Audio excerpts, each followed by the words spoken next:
toza na Songololo. Na Songololo esika wapi makambu ya ba école ezoko s'imposer. École ba bimisela $50,000. Yango yo. Eza na kati ya zamba. Moi to accéder kuti na zamba kuna ezate. Oyo 200 tol eza oyo tolobaki ke eza détourné.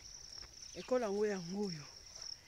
Tozo koka kuti kokota na zamba te parce que eza na grand zamba awa.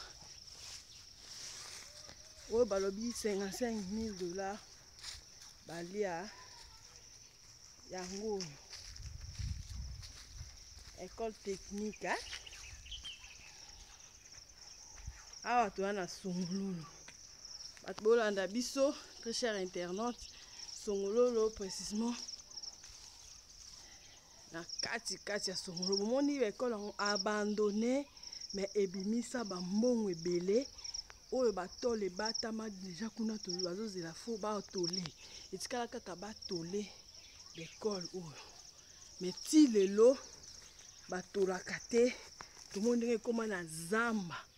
Bana pe batangaka te. Atwa na Songololo. Tomona biso toyeti na kati. Po tomona comment est-ce que l'école en question eza abandonné. Eloko ebimisa mbongo ebele. Mbongo ya Congo to bwaka kango kaka oba mbongo o soki ekolo esila ekoki pe kokota mbongo na République démocratique du Congo. Biso to sur place pour to vérifier. Na biso bino zamba moko ezawa. Moi écoute na kota. Ils parce que c'est très grave.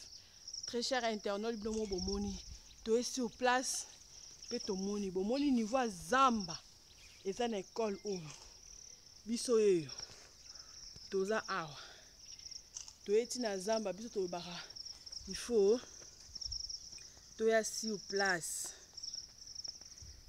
Toya sur place pour na komona ce qui se passe. Bomoni bino moko école technique. École technique na kati ya Songololo.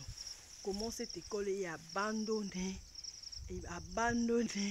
et bota bazamba. Donc moi écoute ya ko accéder ti na kati kuna ezate pour tout le monde le reste ya makambo. De tolobaki na cadre ko découvrir to go faire découvrir bino. Maestro. Oui. Ah toza.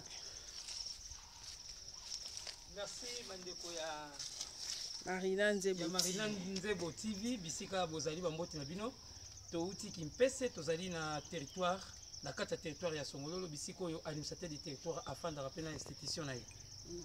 Donc koya na biso awa je crois que bamemi biso epa ya coordonnatrice ya Marina Nzebo TV pour na koya ko sala découverte par rapport ya construction ya ba bâtiment scolaire oyo gouvernement provincial abimisa avance il y a $55,000 pour la que bande ko ya territoire Songololo va se retrouver sur le plan il y a éducation.